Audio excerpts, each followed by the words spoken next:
Oi, gente, aqui a gente tá falando é o Luiz e hoje vamos conversar sobre o Morro dos Ventos Uivantes da Emily Brontë. Eu li esse livro por causa do Victober, e para você que não sabe, o Victober é um movimento que foi criado por uma comunidade literária que visa homenagear as obras da literatura vitoriana. Então você tem desde romances, contos, ensaios, peças de teatro, enfim.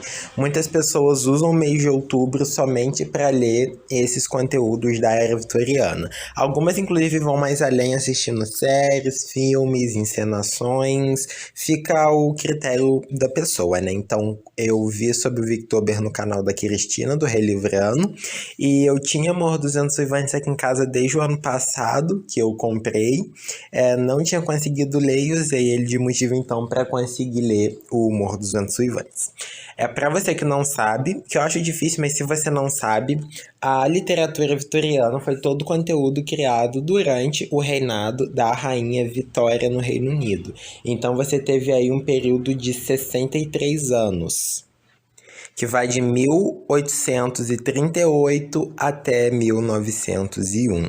Todo esse período aí foi o reinado da Rainha Vitória, o segundo maior reinado da Inglaterra, perdendo só para a Rainha Elizabeth, segunda no caso, e toda então a literatura que foi criada nesse período entra para a chamada literatura vitoriana. Esse período ficou conhecido como Era Vitoriana.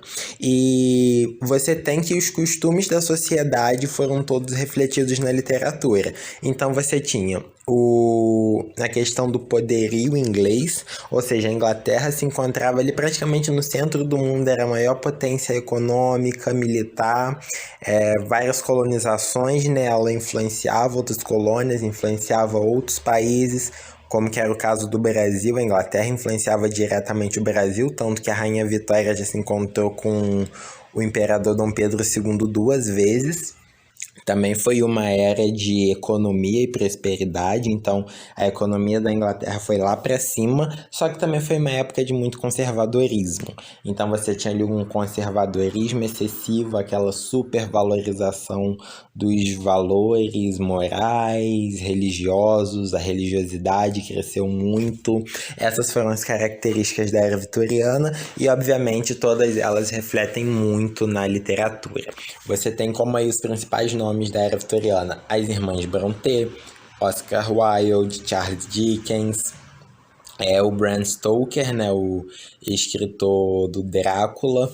E as obras vitorianas, elas vão ter todas uma característica muito específica, que é uma supervalorização de uma lição de moral, digamos assim. Você vai ter, então, um livro que busca retratar os valores e a moralidade. Então, você muitas das vezes vai ter um personagem principal que é bonzinho, sofrido por algum motivo, passou por dificuldades na vida, só que ele é uma pessoa muito devota, muito sortuda, uma pessoa de boa índole, então no final ele acaba vencendo e os vilões do filme acabam indo ladeira abaixo. Então você tem sempre ali uma lição de moral. Coisa que acontece aqui no Morro dos Ventos Uivantes, só que o Morro dos Ventos Uivantes ele vai ficar um pouco fora da caixa do que se entende da literatura vitoriana. Nós vamos ter ali a lição de moral, só que ele vai se encontrar aí um pouco afastado do que se entende dos outros livros que foram produzidos nesse período. Só que então vamos lá. Aqui nós vamos ter duas vozes narrativas.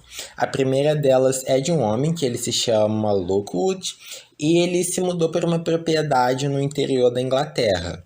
E aquilo, ele chegou lá, tá se adequando, tudo, ele vai visitar o locatário dele, que é um homem muito estranho chamado Radcliffe. E o Radcliffe, ele vive em um casarão gigante, que é chamado de Morro dos Ventos Uivantes, e ele tem esse nome porque nas noites de tempestade dizem que os ventos naquela propriedade uivam, né? Então é um local muito estranho. Então esse homem é muito estranho, ele é muito fechado, ele tem um semblante muito amargurado. Naquela casa vivem pessoas muito fechadas também, então ele chega lá, ninguém é simpático com ele, nem vão convidar ele para entrar, na verdade, ele que vai ter que se oferecer. E ele acaba sendo obrigado a passar a noite na casa por causa de uma nevasca. Então acontece uma nevasca que impede com que ele saia e ele é obrigado a passar a noite naquela casa. Inicialmente ele não teria ali nenhum lugar para dormir, só que a governanta consegue arranjar para ele um quartinho e ele vai então para esse quartinho, mas ele vai ter muita dificuldade para dormir. Então ele vai começar a olhar ali aos arredores, vai achar um diário secreto de uma mulher chamada Catherine Earshaw.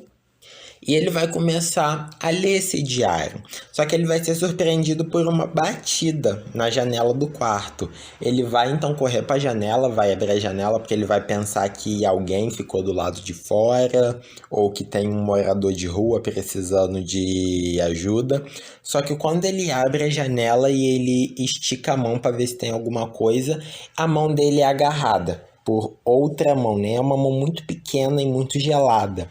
E a dona daquela mão vai começar a conversar com ele, mas ela vai começar a falar coisas meio sem nexo. Então ele vai ficar desesperado, vai começar a pedir por ajuda. O Radcliffe vai encontrar ele. Vai expulsar ele do quarto, ele vai ficar lá no quarto tentando entender o que está acontecendo. O senhor Lockwood vai descer para a sala, vai passar ali o resto da noite no sofá. Aí quando amanhece ele vai para casa dele e comenta os acontecidos com a governanta da propriedade que ele mora, que é a Ellen Dunn. E ele vai comentar que ele achou aquela família muito estranha. Ela vai entender tudo que aconteceu com ele e vai então contar a história da dona daquela mão, que é a Catherine Earshaw, e do Radcliffe. Então aqui a gente vai entrar para o nosso segundo fluxo narrativo, que é o da Ellen Dunn. Ela era uma criada que morava no Morro dos Ventos Vivantes. Ela trabalhou lá durante muitos anos e ela cresceu junto com a Catherine e o Radcliffe. A Catherine, então, era filha de um homem muito rico e, assim, o pai adorava a filha, ela tinha um irmão mais velho que ela não suportava, só que ela conseguia conviver bem com o pai, aturava o irmão, tudo ia bem, até que um dia o pai dela sai em uma viagem para Londres e ele volta com um morador de rua, que é o Radcliffe. Todo mundo vai estranhar muito aquele menino, né? Ele é descrito como uma pessoa um pouco estranha, diferente dos padrões daquele lugar. Só que o pai da Catherine vai tratar ele como se fosse um filho. Então, ele e a Catherine vão começar a conviver como se eles fossem irmãos. Então eles vão passar o dia inteiro juntos, vão brincar juntos, vão rir, vão se divertir. Eles vão realmente criar esse laço familiar. Só que, inevitavelmente, esse laço familiar vai acabar virando um laço amoroso. Então o que acontece é que o Radcliffe acaba se apaixonando pela Catherine. E nesse momento ela vai ficar com os sentimentos dela muito divididos. Isso porque ela também gosta do Radcliffe, só que ela não consegue se ver junto com ele. Isso porque eles representam uma personalidade muito parecida. Eles, inclusive, vão se enxergar um no outro. Ela vai olhar para ele e vai ver um reflexo dela própria. E ela diz que por causa disso ela não suportaria se casar com ele. O Radcliffe vai ouvir, né, isso que ela diz, vai ficar revoltado e vai fugir. Ele foge, ninguém sabe para onde ele foi. Ela se casa com um dos vizinhos, que era o Edgar Linton. E eles estão vivendo a vida deles bem, até que um dia o Radcliffe volta, fez riqueza, ficou rico, então ele vai começar o seu processo de vingança, de se vingar da Catherine e do Linton e do irmão da Catherine, enfim, de todas as pessoas que já tentaram prejudicar ele alguma vez na vida. Percebam então que nós vamos ter aqui aquela clara história como o Conde de Monte Cristo, que é uma história sobre vingança. Um homem desiludido volta para se vingar. Só que aqui a gente vai ter uma vingança muito diferente daquela que a gente vai acompanhar em Conde de Monte Cristo. Isso porque o Radcliffe é uma figura muito...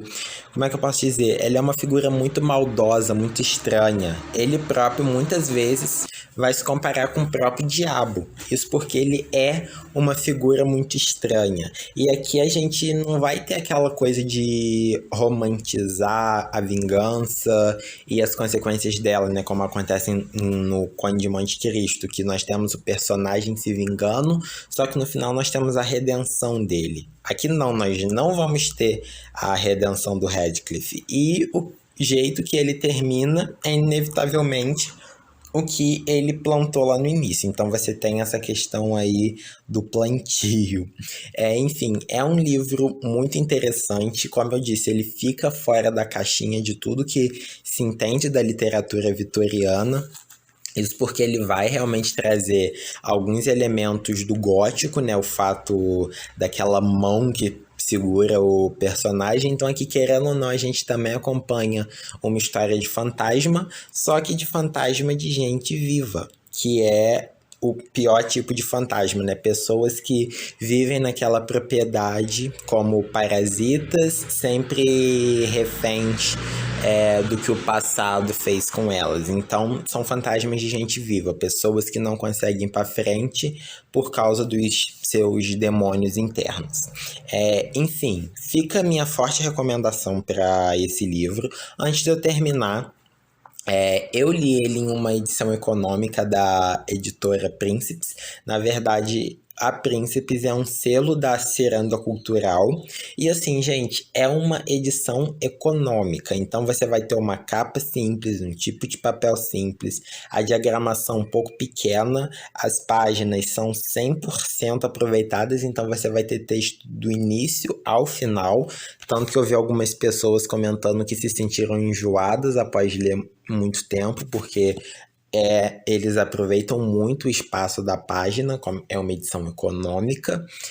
A capa é bem maleável, é bem mole, não tem nenhum texto de apoio. Então, assim, pelo preço que eu paguei na época acho que R$ 9,90, vale a pena por causa da história. Assim, claro, a edição tem uns errinhos de revisão, uns errinhos bem toscos mesmo, erros de vírgula, pontos de travessão, e eu vi que não foi só a minha que veio com esse problema. Só que se você quer ler o Morro dos Ventos Uivantes sem um texto de apoio, uma edição caprichada, vale super a pena pelo preço. Ontem eu olhei, ela tava acho que R$13,50, então assim, vale a pena por causa do preço. Mas se você quer uma edição mais caprichada, eu recomendo que você olhe as da Zahar ou a da Antofágica, se eu não me engano, lançou uma também. Eu recomendo que você vá buscar essas.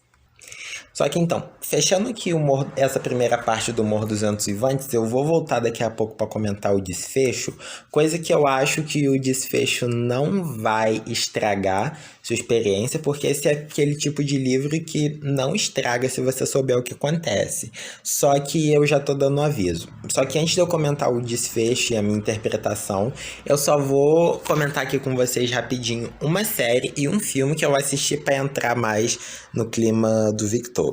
Então, eu assisti o filme A Jovem Rainha Vitória, que está disponível no Amazon Prime. Ele vai contar, então, os primeiros dias do reinado da Rainha Vitória até o casamento dela com o príncipe Albert. Tudo de uma forma muito corrida mesmo. Vai focar mais no romance. E assim, gente, eu achei a construção de época linda, né? Foi indicada ao Oscar, inclusive, de fotografia e figurino, se não me engano. Só que eu achei aquele filme muito chato. Eu não sou muito simpatizante de histórias de romance. Eu achei aquele filme muito chato, mas muito chato mesmo. Não me agradou muito, porque, como eu disse, ele vai focar na história de amor. Eu queria mais algo que focasse no reinado da Rainha Vitória. Tem uma série de televisão que se chama A Rainha Vitória. Ela tá disponível no Globoplay, se não me engano. Eu assisti só o primeiro capítulo, não consegui assistir o segundo. O primeiro capítulo é bom. E pelo que parece, ela trata mais do reinado, da questão política. Só que eu ainda não consegui assistir, então não vou opinar aqui com vocês. E eu também assisti a uma minissérie da Netflix do Drácula. Na verdade, é uma releitura da história original do Drácula do Bram Stoker. Então nós vamos ter aqui o Conde Drácula em 3 momentos na história. Os dois primeiros vão se passar na antiguidade e o último vai se passar nos dias atuais. É uma releitura mesmo da história do Drácula. Então nós vamos ter uma freira, nos dois primeiros episódios, uma freira, que é a Agatha Van Helsing, e ela encontra o Johnny, que foi pro castelo do Drácula e voltou obviamente afetado por tudo que aconteceu, e ela quer descobrir mais sobre essa figura do Drácula. E como é uma releitura da história, então nós vamos acompanhar aqui algo mais investigativo, né? Ela fazendo as táticas para tentar matar o Drácula. E o último episódio nós vamos ter a descendente dessa freira tentando lutar contra o Drácula nos dias atuais. Assim, é uma releitura, muitas pessoas odiaram. Eu gostei dos dois primeiros episódios, da forma que foi contada, mas o último, gente, se você puder não ver o último, eu agradeço. Não, assim, no último episódio você vai ter uma explicação, porque é o Drácula, né? Uma explicação, obviamente, do diretor e da produção. Só que o último episódio, gente, é horroroso. Eu não recomendo. Os dois primeiros são bons, mas o último, se você quiser pular, fica à vontade. Só que então, de série e filme foram esses dois. Agora eu vou comentar o desfecho do Morro dos Ventos Vivantes. Se você não quiser saber, recomendo que você pare aqui. Um abraço. E para você que ficou. Bom, aqui como eu disse, quando o Radcliffe volta, ele vai então cuidar da vingança dele contra aquelas pessoas. Então ele vai começar a atormentar a família Linton de todos os jeitos, ele vai comprar o Morro dos Ventos Vivantes e vai fazer o irmão da Catherine como um empregado dele. O Joseph, que muito maltratou ele na infância, ele vai tratar o Joseph também como se fosse um escravo. E ele vai seduzir a irmã do Edgar Linton para se casar com ela, porque se casando com ela, ele vai, no final das contas, acabar virando proprietário de todas aquelas terras. Porque ele, por direito, é dono do Morro dos Ventos Vivantes, que ele comprou, e por casamento, ele também seria dono, então, da propriedade dos Linton, que após a morte da Isabella, após a morte do Linton e da Catherine, e aquilo obviamente passou para ele. E a morte da Catherine, gente, que coisa triste, não é? Ela ficou naquele momento dividida se ela ficaria a favor do esposo ou do amigo, então ela escolheu ficar no lugar de nenhum dos dois. Ela se entregou para a morte. Ela fez um jejum de fome, ficou sem se aquecer, sem se cuidar direito, pegou uma doença gravíssima e acabou morrendo. Só que o Radcliffe, ao ficar sabendo daquilo, ele fica com tanta raiva que ele amaldiçoa a alma dela, dizendo que ela nunca vai poder descansar em paz. E é realmente o que acontece. Ela fica, então, no meio daquelas florestas. Ela vira uma lenda urbana, praticamente. Isso não é de se estranhar, porque vocês lembram lá no início, quando a primeira vez que ela ficou dividida entre o Edgar e o Radcliffe, ela até mesmo disse para Ellen que ela tinha sonhado que ia pro céu e que no céu ela estava sendo atormentada. Então, ela preferia ficar com a alma presa no Morro dos Ventos Uivantes até que o Radcliffe morresse e eles conseguissem ficar juntos. Foi realmente isso que aconteceu à vontade dela, né? Ela ficou ali nos arredores.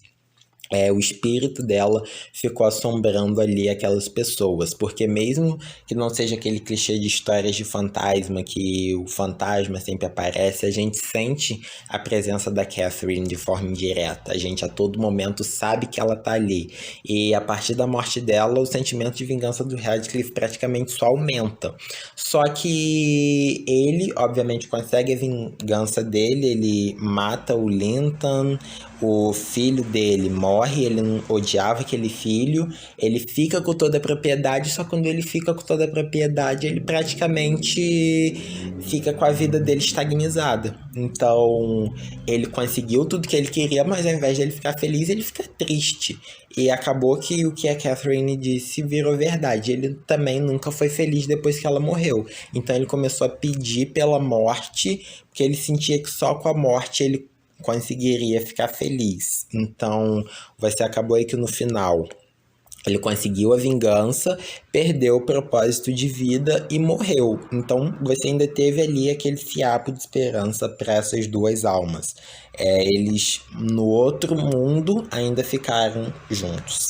É uma coisa muito mórbida de se pensar, né, que a alma deles nunca vai conseguir descansar em paz. Só que de um jeito ou de outro eles conseguiram a vontade deles, que era de ficar juntos na outra vida. O Edgar Linton morreu também, ele foi enterrado separado e os dois ficaram ali no mesmo caixão, enterrados juntos, e a gente entende então que eles vão passar o resto da eternidade juntos, andando e vagando por aquelas terras. Bom, gente, eu espero que vocês tenham gostado. Fala aí o que você achou do Morro dos Santos Vivantes. Um abraço e até a próxima.